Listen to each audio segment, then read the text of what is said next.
하나님 말씀을 봉독합니다. 창세기 26장 12절에서 22절 말씀까지입니다. 이삭이 그 땅에서 농사하여 그해 100배나 얻었고 여호와께서 복을 주심으로 그 사람이 창대하고 왕성하여 마침내 거부가 되어 양과 소가 떼를 이루고 종이 심이 많음으로 블레셋 사람이 그를 시기하여 그 아버지 아브라함 때에 그 아버지의 종들이 판 모든 우물을 막고 흙으로 메웠더라. 아비멜렉이 이삭에게 이르되 내가 우리보다 크게 강성한즉 우리를 떠나라. 이삭이 그곳을 떠나 그랄 골짜기에 장막을 치고 거기 거류하며 그 아버지 아브라함 때 팠던 우물들을 다시 팠으니 이는 아브라함이 죽은 후에 블레셋 사람이 그 우물들을 메웠음이라. 이삭이 그 우물들의 이름을 그의 아버지가 부르던 이름으로 불렀더라.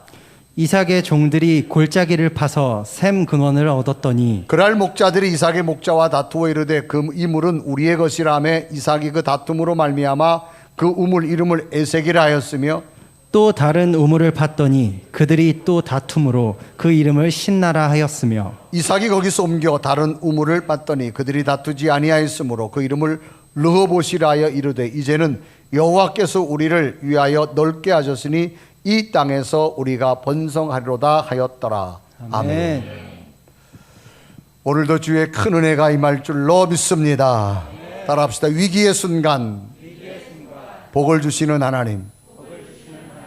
자, 오늘은 우리 감리교단 본부에 속회연구원이라고 하는 곳이 있습니다. 그곳에서 교단의 소그룹 활성화를 위해서 사역하고 계시는 우리 김종석 목사님이 교회를 방문해서 오늘 말씀을 전거하는데, 여러분 위기의 순간이 복이 되는 큰 도전이 될 줄로 믿습니다. 따라합시다. 위기의 순간 복을 주시는 하나님. 자, 우리 목사님 나오실 텐데 여러분 조금 전에 옆 사람을 함성을 한 것처럼 목사님 환영하는 마음으로 박수하고 함성으로 모십니다.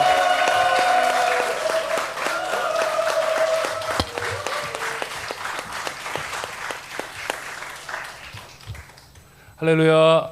네, 또 귀한 은혜 주실 하나님을 찬양합니다. 자, 여러분들은 인생을 살아가시면서 저마다 나름대로 위기를 경험하시면서 살아가실 텐데, 여러분들은 인생 살아가시면서 언제가 가장 힘드시고 언제가 가장 큰 위기셨는가 한번 돌아보시면 오늘 말씀이 좀 은혜가 더 될 줄로 믿습니다. 저는 돌아보면서 제 인생의 가장 큰 위기가 언제였나 돌아보면, 저는 딸아이가 하나 있습니다. 지금 이제 대학교 1학년인데 지금 신학을 공부를 하거든요. 그런데 5살 때 이 아이 때문에 굉장히 제가 위기에 몰린 적이 한번 있습니다. 5살짜리 딸내미가 아빠를 위기에 몰아넣었을 때 여러분들은 어떻게 대처를 하시겠어요? 제가 한참 부목사로 있을 때인데 주일날 이 교회에서 이 5살짜리 꼬마를 가운데 두고 주변에 이렇게 우리 어른들이 모여가지고 5살짜리하고 얘기를 하고 있는 장면을 우연히 제가 지나가다가 목격을 했는데, 어른들이 물었어요. 그때 제가 이제 교육 목사할 때인데 저희 아이한테, 저희 아이 이름이 예람인데, 예람아 넌 참 좋겠다 이렇게 물었습니다. 저도 궁금하잖아요. 여러분 그러면 뭐라고 대답해야 되겠어요? 목사 딸인데 맞아요 저 행복해요 막 이래야 될 거 아니에요, 그죠? 째려보시지 말고요 여러분. 네. 그런데 이 아이가 뜻밖의 대답이 뭐였냐면 우리 아빠 목사님 아닌데 그러는 거예요. 그러니까 굉장히 당황을 한 거죠, 교인들이. 저도 되게 당황했어요. 목사 딸이 목사가 아니라고 이야기할 때 듣는 아버지 목사 마음이 어땠겠어요? 저 녀석이 도대체 무슨 이야기를 하려고 저렇게 이야기를 할까? 순간 저도 당황했고 거기 주변에 있는 분들도 당황했어요. 그래서 어떤 분이 이야기를 하더라고요. 예람아, 니네 아빠 우리 교회 교육 목사님이잖아. 너 목사님 딸 맞잖아. 그래서 지금 선생님들이 너 축복해 주느라고 물어보는 건데 왜 그래? 어떤 분이 당황해서 유치부 선생님이 물었습니다. 그때 이 아이가 하는 말이 아니라니까요. 우리 아빠 목사 아니라니까요. 막 이러는 거예요. 화를 내면서. 저 순간 진짜 당황을 해서 그 짧은 시간이지만 제 인생을 한번 돌아보게 되더라고요. 내가 어떻게 살았길래 제가 저렇게 말을 하지? 한 분이 또 예람아 너희 아빠 우리 교회 목사님 맞잖아 그랬더니 이 아이가 대뜸 한다는 말이 우리 아빠 목사님 아니에요. 부목이에요. 근데 굉장히 제가 충격이었습니다. 그때 제가 느낀 게 뭐냐면 이 차이를 어떻게 5살짜리에게 설명을 해야 할까. 그러니까 사람들도 굉장히 많이 웃었어요. 웃었지만 당황했었습니다. 여러분은 아십니까? 목사님과 부목의 차이를? 5살짜리 아이의 눈에는 부목은 목사가 아니었던 거죠. 부목은 말 그대로 담임 목사님, 유병영 목사님 팔 부러졌을 때 갖다 대는 부목이 부목이었던 거예요. 그게 5살짜리 눈에 보였던 목사님의 모습이었던 거예요. 이게 설명을 못 하겠더라고요. 아빠가 사실은 목사님인데 하면 얘는 아니야, 우리 아빠는 부목이야 막 이러니까 5살짜리 인생의 최대 위기였고 제 인생에도 최대 위기였던 상황이었습니다. 설명을 못 하겠더라고요. 부목이라는 거에 대한 그 표현을 아이가 너무 명확하게 아니까 그걸 설명하는데 참 어려웠던 기억이 납니다.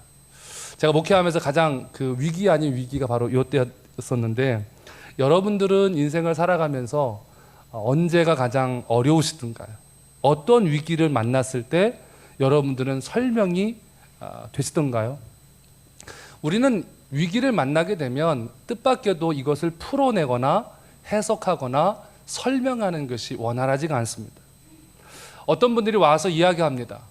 당신이 그렇게 기도 많이 하고 그렇게 열심히 헌신하고 그렇게 열심히 신앙생활 하는데 왜 당신이 믿는 하나님은 당신을 어려움 가운데 빠뜨리시느냐? 설명해봐라 라고 물으면 많은 그리스도인들이 굉장히 당황해합니다. 이걸 어떻게 풀어서 설명할 방법이 없는 거예요. 하나님은 왜 우리들에게 인생의 위기를 주실까요?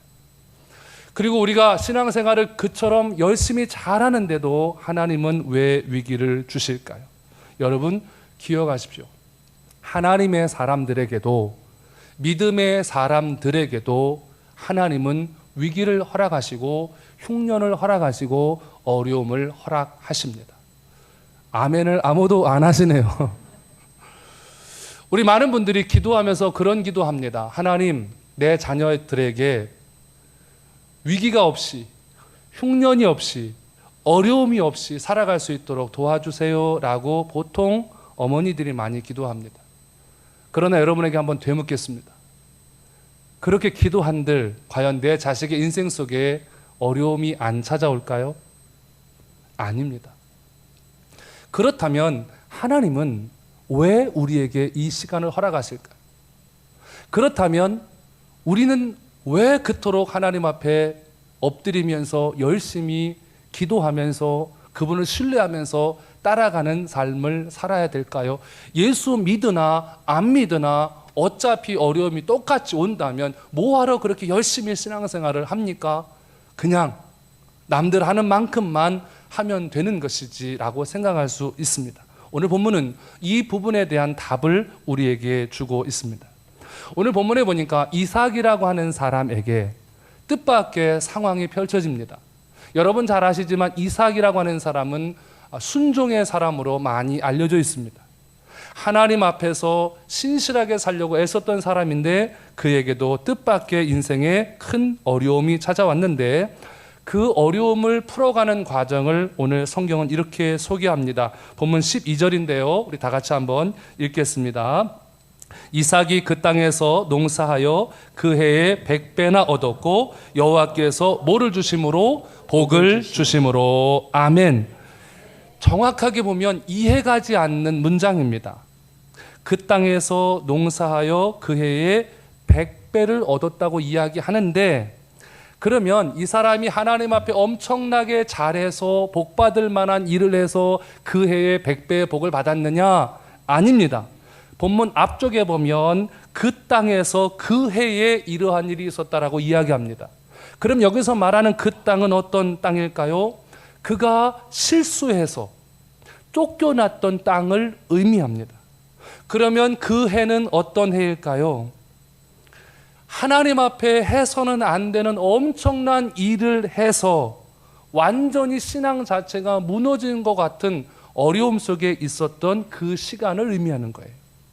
우린 보통 신앙생활 하면서 하나님을 가리켜서 많은 성도들이 하나님 무서워요 그래요. 왜 무서워요? 하나님을 징계하시는 하나님, 책망하시는 하나님으로 우린 많이 생각합니다. 제가 잘못해서 그래요. 그래서 하나님 저를 혼내시는 거예요. 이렇게 표현을 합니다. 맞습니다. 성경 안에는 우리를 징계하시는 하나님의 그 모습들이 많이 나옵니다만은 하나님은 우리를 징계하시거나 위기로 몰아넣으실 때 그것이 반드시 징계의 그 결말은 아니라는 거예요. 여러분 기억하세요. 많은 분들이 어려움이 오면 먼저 점검하죠. 내가 뭘 잘못했나? 내가 하나님 앞에 무엇을 죄악을 지었나? 그렇게 생각해요. 물론 이렇게 점검하는 것도 좋아요. 그러나 기억하세요. 때로는 우리 가운데 인생의 위기가 오고 흉년이 오는 것이 다 그 문제만은 아니라는 거예요. 지나가면서 하나님이 그 위기 가운데, 어려움 가운데 여러분에게 복 주시고 여러분을 세우시고 여러분과 함께 하시는 과정임을 보여주시기 위함일 수도 있다는 것을 기억할 때 우리의 믿음이, 우리의 삶이, 우리의 신앙이 다시 일어날 수가 있습니다. 자, 그러면 그해 그 땅에서 무슨 일이 있었던 것일까요? 여러분, 부전자전이라는 말이 있습니다. 아버지와 아들이 같다라고 하는 이야기입니다. 여러분, 이 이삭의 아버지가 누군 줄 아세요? 아브라함. 좋습니다. 여러분, 할아버지 성함 아세요? 네, 눈이 돌아갑니다, 지금. 할아버지 성함은 몰라도 남의 집 아버지 성함은 잘 알고 계시네요. 네, 이 아버지 아브라함이죠. 그 아브라함이 믿음의 사람이었습니다. 그런데 그 아브라함이 하나님 앞에 큰 범죄를 범한 적이 있는데 언제냐면 그 아내가 너무 예뻤습니다. 그래서 그 일로 인해서 자기가 죽임을 당할까 봐 자신의 아내를 누이라고 속인 적이 있는데 어릴 때 이 모습을 그대로 보았던 아들이 그대로 똑같은 일을 합니다. 자기 아내로 인해서 자기가 죽게 될까 봐 자기 아내를 누이라고 속여서 위기를 넘어가려고 했던 시절이 있었습니다. 오늘 본문은 그 시절 그 이야기를 하고 있는 겁니다. 이 일로 인해서 굉장한 어려움을 겪게 되고요. 그런데 이 일이 생기기 이전에 왜 이런 일이 생겼냐 하면 그가 흉년을 만났고 그 흉년을 피하기 위해서 다른 동네에 잠깐 가 있다가 이와 같은 어려움을 겪게 되었습니다. 그러니까 시작점은 인생의 환란이었죠. 흉년했답니다. 우리도 인생을 살아가면서 물질로 어려움을 당하거나 먹고 살기 힘든 문제가 생기면 사람들이 좌절하는 거예요. 성도들을 가만히 바라보면서 제일 힘들 때가 언젠가 가만히 보면 물질로 고난을 당할 때, 그때는 내 힘으로 감당이 안 돼요. 그래서 물질로 어려움이 오면 성도들이 시험에 들면서 낭망하죠. 그러면서 이야기합니다. 하나님이 왜 나한테 이러시나? 여러분 혹시 이런 고민 안 해보셨습니까? 저도 지금까지 이렇게 목회해 오면서 또 주일 감당하면서 제일 힘들 때가 언제였냐면, 물론 내가 부족함은 있지만 그렇다고 하나님 앞에 그렇게 나쁜 짓 하면서 살아온 것 같지는 않은데 왜 남들 안 겪는 어려움을 하나님이 내게 주실까? 내가 정말 나쁜 일을 많이 해서 누가 봐도 정말 혼내야 될 상황이 돼서 하나님이 나에게 징계하시는 과정이라면 받아들이겠는데 그 정도까지는 한 것 같지 않은데 하나님이 왜 나를 이렇게 몰아붙이시나? 그 고민이 들 때가 전 제일 힘들더라고요. 여러분은 어떠십니까? 아마 여러분들도 오늘 그런 고민 하실 거예요. 이 위기, 이 고난, 이 어려움, 이렇게까지 내가 하나님 앞에 몰아붙임을 당해야만 되는 상황인가?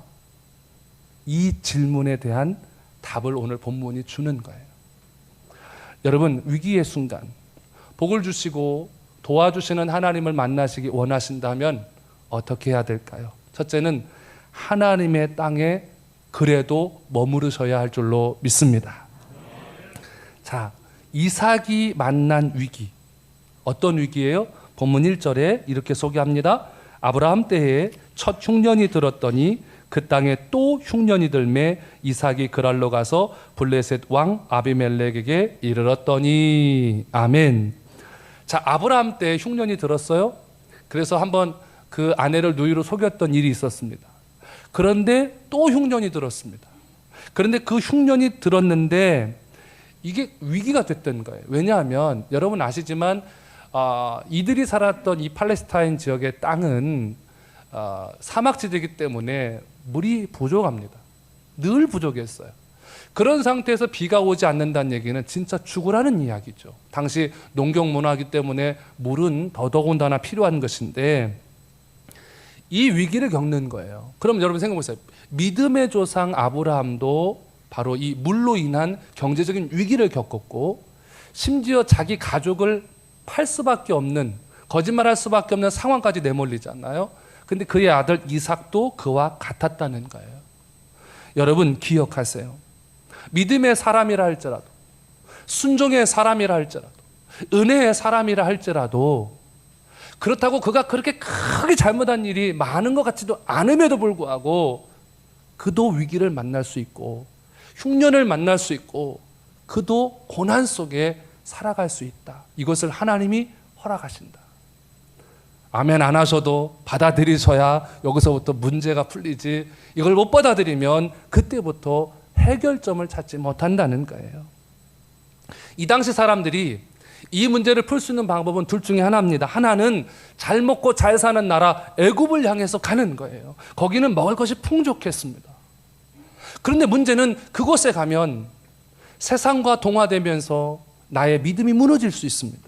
또 하나는 어떻게 해서라도 다른 곳에 가서 양식을 구해다가 가나안 땅에서 버티는 수밖에 없었던 거예요. 자, 여러분에게 이런 인생의 위기가 왔습니다. 여러분 어떻게 하시겠습니까? 오늘도 아마 어떻게 보면 세상에 나가서 물질을 좀 구해야 되겠고 세상에 나가서 문제를 좀 풀어야 되겠는데 그래도 버티다가 성전으로 오신 분들이, 아니면 또 예배 자리로 나오신 분들이 계실 겁니다. 갈등인 거예요. 이렇게 해야 되나 저렇게 해야 되나, 우리 인생은 늘 선택의 갈림길이었습니다. 자, 그때 하나님은 뭐라고 말씀하시나 우리 한번 보겠습니다. 본문 2절입니다. 여호와께서 이삭에게 나타나 이르시되 애굽으로 내려가지 말고 내가 내게 지시하는 땅에 거주하라. 아멘. 자, 무슨 얘기예요? 애굽으로 가라는 거예요? 가지 말라는 거예요? 가지 말라는 거예요. 우리로 따지면 세상의 방법으로 세상 사람들을 만나서 해결하려고 노력하지 말라는 거예요. 여러분들은 어려움 생기면 어떻게 하세요? 많은 성도들이 먼저 사람을 찾아가요. 권사님 나 좀 도와주세요. 나 너무 어려워요. 아니면 내가 풀 수 있는 방법을 다 해보고 안 되면 하나님을 찾아오잖아요. 그러나 하나님은 말씀합니다. 세상의 방법 애굽으로 가지 말고 그냥 이 땅에 있으라는 거. 무슨 얘기예요? 여러분, 어떤 분들이 보통 그래요. 야, 그렇게 신앙생활하다가 어려움이 왔는데 그래도 교회 가냐? 교회 가면 밥을 주냐? 떡을 주냐? 빵을 주냐? 막 그래요. 그런데 여러분, 분이엘 교회 오면 빵도 주고 떡도 주더만요. 저는 유병영 목사님 뵐 때마다 빵 생각이 나가지고 제가 목사님 얼굴이 가끔 빵으로 보일 때가 있어서 제가 밀판으로 보일 때가 있어서 제가 여러분, 사람들은 그래요. 교회 가면 뭐가 달라지더냐? 그럼에도 불구하고 거길 갈 거냐? 그리고 물어요. 여러분 기억하세요? 하나님의 사람들도 어려움을 만나는데요. 그러나 기억하세요? 만날 뿐 망하지 않습니다. 그거예요. 만날 뿐이지 그곳으로 무너지지 않는 건데 우리는 만나면 무너진다고 생각해요. 여기서 무너지는 거예요. 여러분, 자녀들을 위해서 기도할 때 그렇게 기도해 주세요. 하나님, 이 아이가 인생을 살아가면서 고난을 만나지 않게 해주세요 라고 기도하시기보다는 고난을 만나더라도 믿음으로 끝까지 이기게 하여 주옵소서, 간증의 주인공이 되게 하여 주옵소서 기도하시라는 거예요. 누가 이렇게 될까요? 예수로 나의 구주 삼고 성령과 피로써 거듭나니 이 세상에서 내 영혼이 하늘의 영광 누리도다. 이것이 나의 간증이요 이것이 나의 찬송일세. 나 사는 동안 끊임없이 구주를 찬송하리로다. 할렐루야. 그렇습니다. 예수를 나의 구주 삼은 사람은 뜻밖의 고난과 어려움이 찾아왔을 때 그것을 해석해낼 만한, 말씀 안에서 믿음 안에서 해석해낼 만한 믿음이 있기 때문에 그는 오히려 그 시간을 통하여 하나님의 100배의 열매와 축복을 거둬들이는 주인공이 된다는 것 기억하시기를 축복합니다. 결론은 버티는 거예요. 버티는 거예요. 지금도 버티셔야 돼요. 눈 뜨세요, 여러분. 버티세요. 자, 여러분 기억하세요. 우리는 보통 그런 생각하잖아요. 하나님, 세상에서 열심히 살아서 복 받아서 하나님 드리고 살겠습니다 하고 세상을 향해서, 애굽을 향해서 갑니다. 그러나 하나님은 애굽을 향하여 가지 말라고 하는 거예요. 손해보더라도 어려움을 겪더라도 이 땅에 있으라는 거예요. 이 땅에 있으면 하나님이 복을 주신다는 거예요. 어떤 복을 주시나요? 3절과 4절입니다. 같이 읽겠습니다. 이 땅에 거류하면 내가 너와 함께 있어 내게 복을 주고 내가 이 모든 땅을 너와 네 자손에게 주리라. 내가 내 아버지 아브라함에게 맹세한 것을 이루어 내 자손을 하늘의 별과 같이 번성하게 하며 이 모든 땅을 내 자손에게 주리니 내 자손으로 말미암아 천하 만민이 복을 받으리라. 아멘. 여러분 기억하셔요. 어떤 어려움이 와도, 어떤 환난이 와도, 어떤 위기가 와도 이것을 가지고 원인이 뭐고 이런 거 고민하지 말고, 여러분 어떤 상황이라 할지라도 그 땅에 머물러 계시면, 그 땅이 어디예요? 가나안. 하나님이 계시는 곳, 우리로 따지면 어디예요? 분이엘 교회, 성전, 기도의 자리, 예배의 자리, 찬양의 자리에 머물러 계시면 하나님이 복을 주시는데 네 가지 복을 주신다는 거예요. 첫째는 내가 너와 함께 있으리라 하는 거예요. 임마누엘의 복이고요. 두 번째는 내가 이 땅을 너와 내 자손에게 주리라 말씀하시고 있습니다. 세 번째는 그 자손들을 번성하게 하신다고 말씀하시고, 네 번째는 내 자손으로 말미암아 천하 만민이 복을 얻으리라 라고 말씀을 하고 있습니다. 여러분, 이 네 가지 복의 공통점이 있습니다. 뭐냐면 나의 삶에도, 내 자녀들의 삶에도, 내 이웃들의 삶에도 누가 함께 하신다? 하나님이 함께 하신다는 거예요. 근데 우리는 하나님이 함께 하시는 이 복을 잘 느끼지 못할 때가 있어요. 하나님 어디 계세요? 하나님 왜 저를 도와주지 않으세요? 하나님이 계시다면 저를 이렇게 하시면 안 되잖아요. 우리 이렇게 이야기를 합니다. 여러분 본문에 보면 이 임마누엘의 복을 이야기하는데요. 오늘 본문이 26장이잖아요. 창세기 1장부터 25장까지는 이 여호와께서 함께 하셨더라라고 하는 이 복이 안 나옵니다. 성경에서 창세기가 시작되면서 처음으로 여호와께서 함께 하셨더라라는 복이 오늘 본문에 처음 나오는 겁니다. 그러니까 하나님이 함께 하시면서 위기를, 고난을, 흉년을, 어려움을 100배의 복으로 바꿔 주시더라는 거예요. 그러니까 여러분 여호와와 동행하는 것이 얼마나 큰 복인가 말하고 있는 거예요. 여러분 젊은이들에게 한번 물어보세요. 제가 한참 이제 30대 때 한참 제가 우리 청소년부, 청년부 부흥회를 많이 좀 다녔는데, 집회할 때마다 늘 우리 다음 세대들에게 했던 얘기가 요셉과 같은 꿈을 꾸고 요셉과 같은 축복을 받아서 하나님 나라의 주인공이 되었으면 좋겠습니다. 그 이야기를 늘 했는데, 어떤 날 어떤 아이가 와서 묻더라고요. 목사님, 요셉과 같은 축복을 받으려면 어떻게 해야 돼요? 물어요. 근데 순간 어렵더라고요. 그래서 제가 해줬던 얘기가 그겁니다. 요셉이 거쳤던 과정을 너도 똑같이 거치면 돼. 답이 되죠? 근데 여러분 생각해보세요. 요셉이 거쳤던 삶의 모습을 보세요. 좋았던가요? 힘들었던가요? 힘들었어요. 대부분 해석이 안 되는 거예요. 왜 하나님이 저렇게까지, 왜 하나님이 그렇게까지 했어야 됐을까 할 정도로 그 시련과 고난은 이루 말할 수 없었습니다. 근데 우리는 이 과정을 무시한 채 요셉만 꿈꾸는 거예요. 그 복을 사모하는 거예요. 이렇게 하나님이 쓰시는 사람이 있는가 하면 반대로 오늘 이삭과 같은 사람도 있어요. 이 사람은 그 정도 고난을 당하지 않았는데도 하나님의 복을 누리고 하나님의 역사를 누렸어요. 여러분 기억하세요? 때로는 하나님이 여러분에게 어려움을 주실지라도 그 과정을 거치면서 하나님이 여러분에게 말씀하고자 하는 게 있어서 과정을 주시는 거니까. 고난이 오고 어려움이 오고 위기가 오고 흉년이 오고 환난이 올 때 여러분 무너지지 마시고 기도의 자리 지킬 수 있기를, 떠나지 않기를 주님의 이름으로 축복합니다. 하나님이 여러분과 함께 하시는 것, 그게 최고의 복이라는 거예요. 그걸 누리시라는 겁니다. 자, 여러분 오늘 본문의 말씀을 통해서 우리가 기억해야 될 게 있어요. 뭐냐면 순서가 중요하다는 거예요. 뭐가 중요해요? 순서. 여러분 코카콜라가 처음으로 중동 지역에 진출을 할 때 마케팅을 이제 해야 되잖아요. 광고를 해야 되는데 이제 그 더위에 지친 사람들에게 콜라를 팔려니까 얼마나 광고를 또 많이 해야 됐겠어요. 처음 나가는 거니까.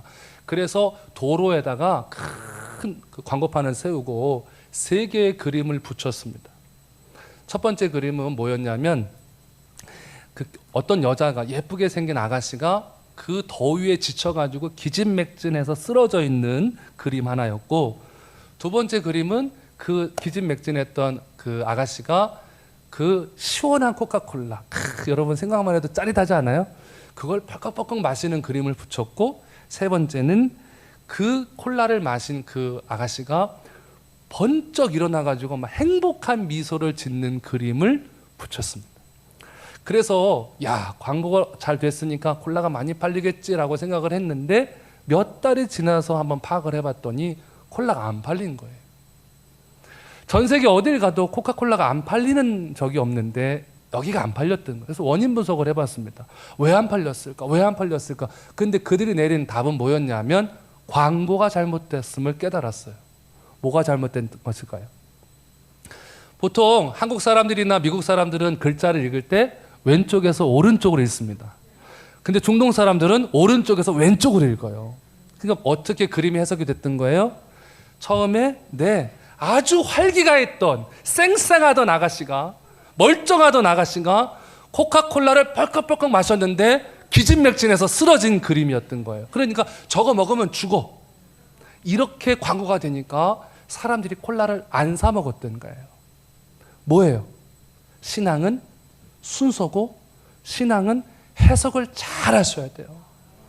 하나님이 내게 말씀하실 때, 하나님의 말씀이 내게 부여될 때, 쉐마의 말씀으로 다가올 때 해석을 어떻게 하느냐에 따라서 결과는 판이하게 달라져요. 오늘 이삭이 이 문제를 해석을 잘 못하면, 요셉이 인생의 뜻밖의 고난과 어려움이 왔을 때 하나님이 왜 나한테 이러시나 라고 하나님을 멀리 해석해버리면 이 문제는 답이 없는 거예요. 우리 따라서 한번 할까요? 신앙은 해석입니다. 할렐루야. 해석을 잘 하셔야 돼요. 어떻게 이것을 받아들이느냐. 저도 목사지만 이게 제일 어려워요. 이 문제를 내가 어떠한 관점에서 바라보고 해석할 것인가. 따라서 결과가 너무 다른 거예요. 여러분 기억하셔야 돼요. 누가 뭐라 그래도 하나님이 원하는 자리에 있기를 축복합니다. 많은 성도들이 그래요. 아유 뭐 교회가 여기밖에 없어. 송파에 뭐 교회가 뭐 분이엘 교회밖에 없어. 조금 시험 들면 그래요. 근데 답을 드릴게요. 송파에는 분이엘 교회밖에 없어요. 네, 이쪽이 어째 약한데 아멘이. 네, 해석을 하셔야 돼요. 해석이 안 되면 무너져요. 오늘 하나님은 이삭에게 이 부분들을 해석할 수 있는 은혜를 주셨습니다. 여러분 기억하세요? 그분이 있기 원하는 자리에 계시면 그게 올바른 해석입니다. 두 번째, 하나님의 말씀에 끝까지 순종하시기 바랍니다. 자, 그러면 하나님의 말씀을 들었습니다. 이삭이 순종하는 사람으로 유명한데 그가 그러면 온전히 순종했을까요? 아니, 오늘 본문에 보니까 그가 있었던 땅은 그랄이라고 소개합니다. 그랄은 어디냐면 가나안하고 애굽하고 중간 지역이에요. 우리로 말하면 양다리 걸치고 있는 거예요. 하나님의 땅에, 세상에. 여러분들도 중간지대에 서 있을 때가 있을 거예요. 하나님이 교회에 가서 기도해라. 어떤 일이 있어도 어떤 환란이 와도 나를 떠나면 안 된다 말씀하시니까 그 말씀 붙잡고 있어요. 그런데 현실이 녹록지 않아요. 그러니까 이러지도 저러지도 이러지도 저러지도 못해요.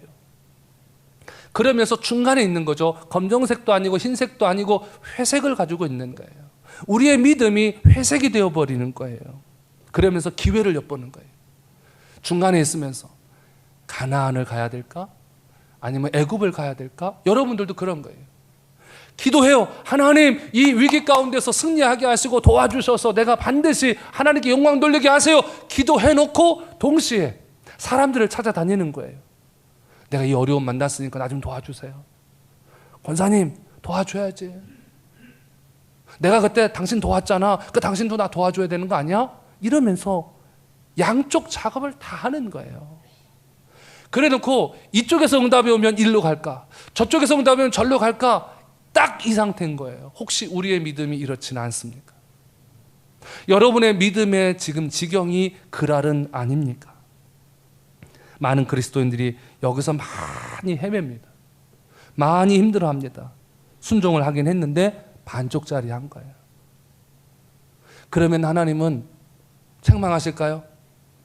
원래대로 하면 책망하셔야 되는데 오늘 본문에 보니까 하나님이 그에게 오히려 책망하시기보다 복을 주시는데 몇 배의 복을 주세요? 100배의 복을 주셨습니다. 100배. 여러분 2배만 복 받아도 얼마나 행복해요. 아니구나, 이 교회는 3배, 4배 올라가야 될 것 같아요. 여러분 솔직히 아파트값 2배만 올라도 대단하잖아요. 그런데 하나님이 100배. 그러면 그가 대단한 능력이 있어서? 아니에요. 원래 이 사람은 유목민이에요. 농사를 지을 줄 몰라요. 농사를 짓지 않았던 사람이 처음으로 농사를 지었는데 100배의 열매를 거뒀다는 것. 이건 상상이 안 가는 거예요. 여러분 바로 여기에서 하나님이 그를 얼마나 축복하고 계시는가를 알 수 있어요. 왜냐하면 그가 하나님 앞에 대단한 믿음의 결단을 드린 게 아니잖아요. 반쪽짜리 순종하고 있으니까. 그런데 책망하지 않으시고 100배의 복을 주시는 이유가 있어요. 왜냐하면 이 뒤에 하셔야 될 일이 있기 때문에 그래요. 여러분 하나님은 공짜가 없어요. 하나님이 여러분에게 내가 한 것도 없는데 해드린 것도 없는데 하나님이 왜 이렇게 복을 주시나 하실 때는 생각하셔야 돼요. 뒤에 뭔가 그림이 있구나. 하나님이 이렇게 주실 때는 이유가 있는 거예요. 여러분 공부를 못하고 좋지 않은 성적표를 받아온 아이한테 엄마가 혼내야 되는데 오히려 떡을 주면 뒤에 뭔가 있는 거잖아요. 똑같은 거예요. 여러분 기억하세요. 그러나 하나님 우리에게 선한 것을 주시기 원하시고 승리를 주시기 원하시기 때문에 여러분 그러면 우린 그렇게 묻는 거예요. 하나님 내가 한 것도 없고 해드린 것도 없는데 하나님 왜 이렇게 나한테 복을 주세요? 했을 때 이게 거저 주신 거잖아요. 우린 이걸 가리켜 은혜라고 표현하는 거예요. 은혜. 내가 한 게 없어요. 받을 자격이 없어요. 그런데 하나님이 나에게 이렇게 주신 거예요. 얼마나 감사해요. 우리 이 은혜 잃어버리지 않기를 주님의 이름으로 축복합니다. 바로 거기에 하나님의 은혜와 하나님의 축복이 그 안에 있음을 기억해야 합니다. 세 번째는 복 주시는 하나님을 끝까지 따라가셔야 할 줄로 믿습니다. 자, 여러분 그거 아시죠? 제가 분명히 뒷그림이 있다고 그랬잖아요. 100배 복을 받았어요. 너무 행복했어요, 이삭이. 야, 하나님은 살아계시는구나. 하나님은 나에게 정말 아버지시구나. 그것을 고백하고 있는 순간 또 다른 위기가 찾아왔습니다. 여러분 왜 산 넘어 산이라는 표현이 있잖아요. 하나 넘었어요. 그랬더니 또 하나의 산이 오는데 뒷산은 더 커요. 근데 앞에 왜 복을 주시고 왜 은혜를 주시고 축복을 주실까요? 앞에서 하나님이 역사하신 걸 경험을 했잖아요. 그 힘으로 뒷산도 넘어가는 거예요. 왜? 하나님이 지난번에도 내게 은혜를 베풀어 주셔서 도와주셨으므로 내가 이번에도 주의 은혜를 간구하나이다. 이 고백을 드리게 되는 거예요. 은혜가 없으면 못 넘어갑니다, 뒷산을. 왜냐하면 또 좌절하는 거예요. 여러분, 그래서 우리가 하나님 앞에 한없이 부족하지만 나와서 간구하고 기도하는 데는 이유가 있는 거예요. 또 도와주실 그분 앞에 엎드리는 거기 때문에 그렇습니다. 자, 이제 무슨 일이 일어나는가? 농사를 지었어요. 농사 지으려면 물이 필요합니다. 우물을 팠어요. 그랬더니 물이 콸콸콸콸 쏟아져 나오는 거예요. 여러분 아시죠? 사촌이 땅 사면 뭐가 아프대요? 여러분 경험이시죠? 그렇죠? 저도 그래요. 저도 누가 잘 된다 그러면 참 배가 아플 때가 있어요. 저도 목사지만. 우리 인간의 본성인 것 같아요. 그랄 땅에서 땅을 파가지고 우물을 파가지고 물이 나오니까 그랄 사람들이 몰려들어요. 그러면서 이야기합니다. 야! 나가! 여기 우리 땅이야! 이러는 거예요. 여러분 이 정도 되면 여러분 어떻게 하실래요? 이거 지켜야 돼요? 지켜야 돼요? 지켜야지. 여러분 같으면 갑자기 누군가 찾아와가지고 여러분 아파트가 내 집이라고 그러면서 나가라면 나가시겠어요? 안 나가잖아요. 지켜야죠. 어떻게 내가 일군 건데, 어떻게 받은 축복인데. 그런데 본문에 보니까 이삭이 참 바보같이 그냥 밀려납니다. 어떻게 밀려나냐면, 이거 네 땅이요? 그려, 알았어, 가져. 그리고 나가요. 이해 안 가죠? 여러분 왜 밀려나는 줄 아세요? 이 위기죠. 이것도 위기잖아요. 이 위기를 밀려나도 하나님이 더 큰 은혜와 축복 주실 걸 알기 때문에 밀려나는 거예요. 그래서 은혜가 중요한 거예요. 은혜를 경험하고 나면 하나님이 나에게 이렇게까지 하실 때는 분명히 뒤에 또 다른 은혜를 주시고 더 큰 축복을 주실 걸 알기 때문에 부딪히기보다는 말씀을 붙잡고 밀려나는 거예요. 여러분 세상적인 눈으로 볼 때는 미련한 사람이에요. 답답한 사람이에요. 그러나 영의 눈으로 볼 때 이 사람은 하나님을 보는 사람인 거예요. 저는 이런 영적인 은혜가, 영적인 눈이 띄어지기를 축복합니다. 여러분 이게 은혜인 거거든요. 그래서 또 밀려가지고 땅을 팠어요.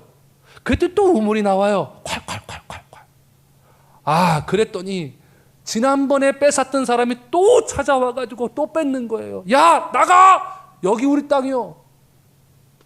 뭐라 그래요 또 이삭이? 그래요? 이 땅도 네 땅이요? 이것도 가져. 또 가요. 넉넉한 거예요 마음이. 신기하죠.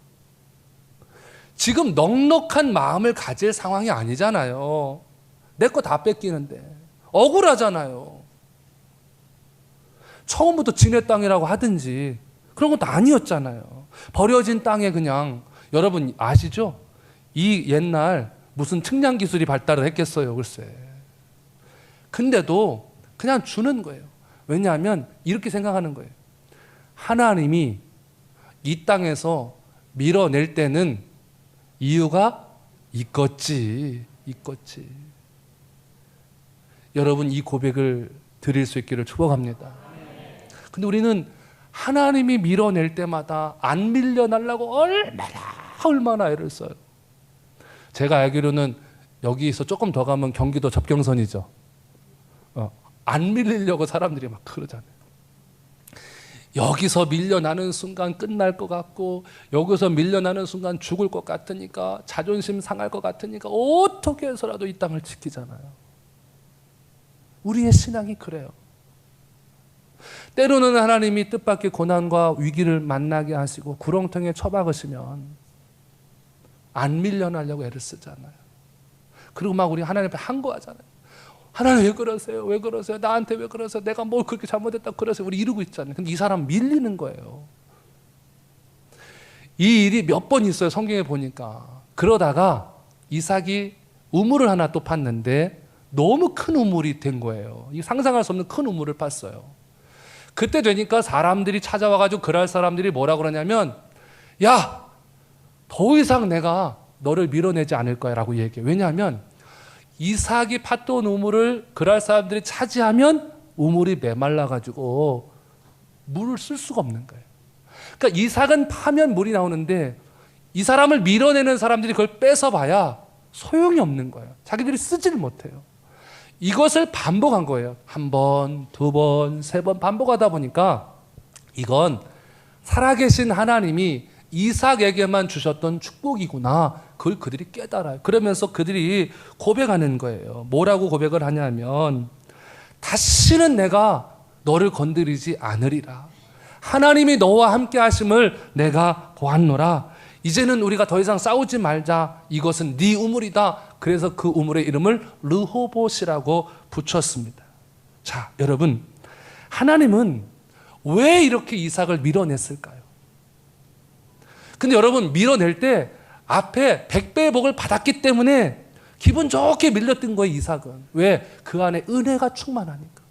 여러분 기억하세요? 은혜가 오늘 임합니까? 그러면 내일 위기가 올 거예요. 어떤 분들이 그래요. 예를 들면 담임 목사님이 저기 내일 우리 교회 집회가 있으니까 꼭 참석하세요. 그러면 끝까지 아멘 안 하는 성도가 있습니다. 왜 안 하는 줄 아세요? 부흥회 오라고 하는데 왜 안 오는 줄 아세요? 은혜 받는 게 겁나서 그래요. 은혜 받으면 그 다음에 무슨 일이 일어날지를 알아, 사람들이. 은혜 받고 나면 축복도 오지만 은혜 받고 나면 어려움도 오고 위기도 오고 흉년도 와요. 그럼 하나님 왜 은혜를 주실까요? 왜 100배를 주실까요? 감당할 만한 힘을 주시기 위해서 그래요. 그럼 왜 그것을 허락하실까요? 간증의 주인공으로 삼기 위해서 그래요. 그 시간을 거쳐가면서 우리는 요셉이 되어져 가는 거거든요. 마지막의 축복은 어마어마하고요. 제 언어로 설명할 수 없는 축복이 기다리고 있기 때문에 밀어내는데, 여러분 그거 아시죠? 계속 어려움 속에만 밀려나면 지쳐서 못 밀려요. 사람이 계속 고난, 위기, 흉년 하면요, 나중에는 자존심 하나로 버티면서 안 밀려납니다. 그런데 밀려야 돼요. 끝까지 밀려나야 하나님이 하실 일이 있어요. 그러므로 하나님이 은혜 주셔서 여러분 하나 밀어내고, 어떤 분들이 그러잖아요. 내가 육신의 질병으로 인하여 고통당했을 때 지나고 보니 그것이 오히려 나를 살리셨던 하나님의 은혜였습니다 라고 간증하는 분들이 있어요. 여러분, 시간이 지나고 보면 왜 하나님이 그렇게 질병으로 몰아세우고 자녀로 몰아세우고 물줄로 몰아세웠고 왜 그랬는지 알게 되는데, 오늘 이 사람은 왜 이렇게 밀어냈을까요? 여러분, 지도를 펴놓고 보잖아요. 그러면 그랄, 가나안, 그 다음에 애굽이 있습니다.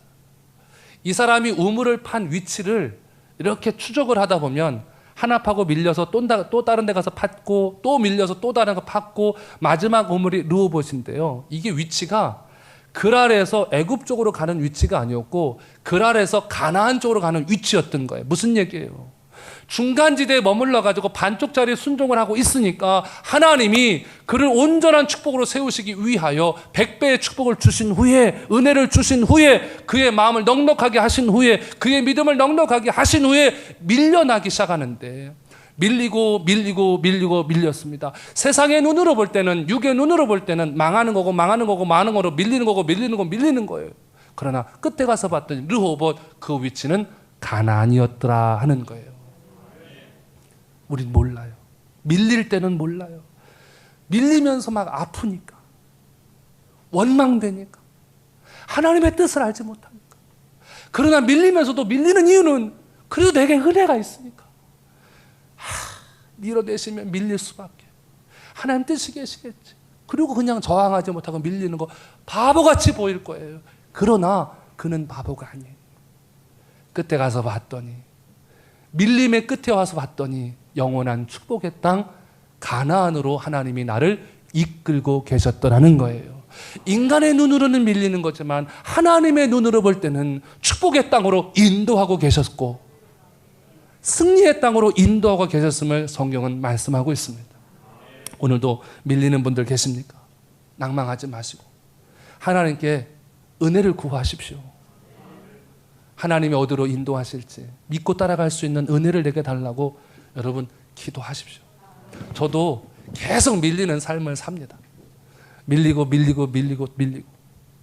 어디가 끝인지 모르겠고 하나님이 어떻게 마무리하실지 모르겠어요.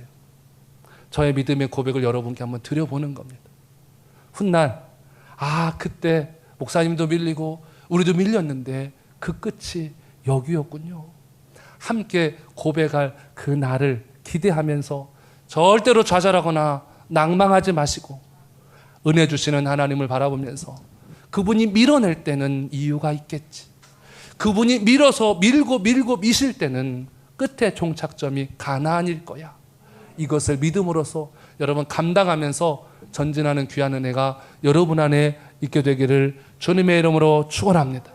여러분 그 삶을 살아갈 때 용기가 생기고 그 삶을 살아갈 때 우리는 간증의 주인공이 될 수가 있습니다. 그러면 언제까지 밀려야 될까요?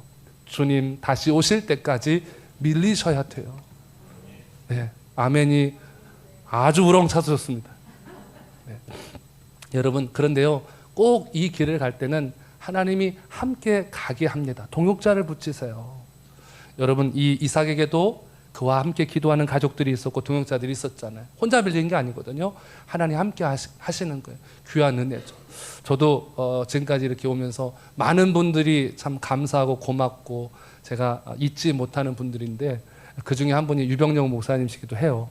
제가 목사님 참 존경하고 사랑하고 그래요. 여러분 아멘 안 해주셔도 저는 그래요. 담임 목사님들 뵐 때마다 제가 제일 힘들고 어려울 때 옆에서 손잡아 주셨고 기도해 주셨던 분이에요.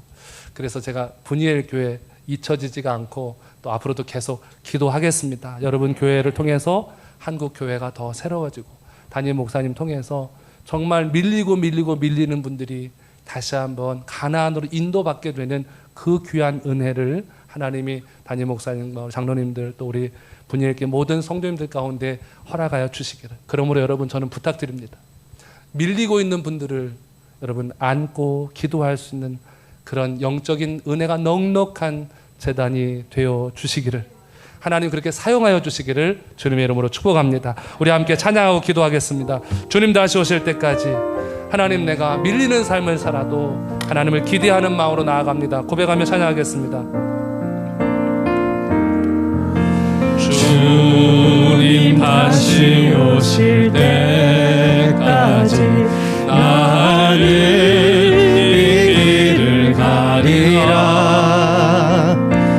좁은 문 좁은 길 나의 십자가 지고 나의 가는 이 길 끝에서 나의 가는 이 길 끝에서 나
사모하는 주님 하나님 땅 떨어지는 미신을 펴시느라 하나님까지 인도하시는 하나님도 오셔 역사하여 말씀을 해석하게 하시고 은혜를 해석하게 하여 주셔서 영광의 왕이시라 모든 성도들 하나님도 오셔라 역사하여 주옵소서. 사랑하는 내 사모하는 주님 사용하게 하심을 감사합니다. 온 세상 하나님이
도우시고 채워주시고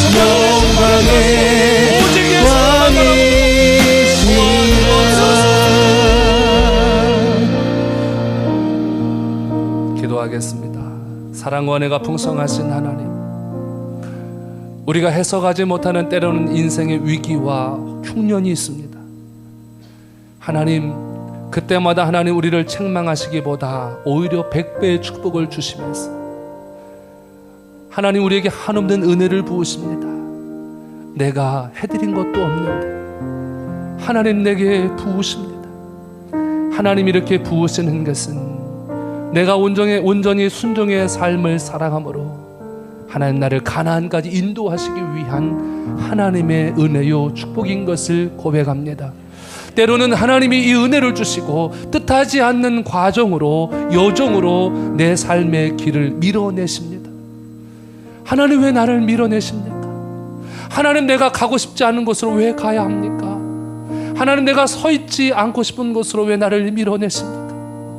하나님 그냥 이곳에 있으면 안 됩니까? 라고 물어도 하나님이 은혜를 주시면서 밀어내시기 때문에 우리는 순종하며 밀려납니다. 세상의 눈으로 볼 때는 밀려나는 것 같지만 지나고 보니 그 아래서 가나안까지 하나님 나를 인도하고 계셨습니다. 하나님, 가나안으로 밀려나고 있는 성도들을 붙잡아 주셔서 끝까지 승리하게 하여 주옵소서. 무너지지 않게 하시고 낭망하지 않게 하시고 좌절하지 않게 하시고 훗날 큰 간증의 주인공이 되게 하여 주시옵소서. 은혜 주심을 사모합니다. 은혜가 없으면 하나님이 나를 밀어내실 때 밀리지 않습니다. 버티다가 부러질 수 있습니다. 은혜는 나를 주님께 맡기는 것이고 은혜는 나를 하나님이 밀어내실 때 밀려나게 하는 힘입니다. 그 종착지는 가나안이기 때문에 밀려도 괜찮습니다. 오늘도 주만 바라보고 주만 신뢰하고 주만 따라가는 은혜가 우리 분열의 모든 성도들 가운데 있게 하여 주시옵소서. 이것이 나의 간증이 되게 하여 주옵소서. 이것이 나의 소망이 되게 하여 주옵소서. 특별히 사랑하는 담임 목사님 세워주셔서 오늘까지 인도하셨습니다. 담임 목사님에게 영육간의 강건함을 더하여 주셔서 지치고 힘든 이들을 위로하게 하여 주시니 감사합니다. 힘들 때 손잡아 주시게 하시니 감사합니다. 목사님을 통하여 강단에 성령의 기름을 부으시고 그 은혜가 우리 모든 성도들의 삶으로 가정으로 일터로 자녀들에게로 흘러가게 하여 주시고 한국교회 전체로 흘러가게 하여 주셔서 분예일교회를 통하여 한국교회가 살아나는 은혜가 있게 하여 주시고 이곳이 은혜의 마중물이 되게 하여 주옵소서. 장로님들에게도 동일한 은혜를 허락하시고 성도들 모든 가정 위에도 복에 복을 더하여 주시옵소서. 하나님이 분이엘 교회를 어떻게 사용하실지 기대됩니다. 하나님, 능력의 장중에 품어 주시옵소서. 감사드리며 예수님의 이름으로 간절히 기도 올리옵나이다. 아멘.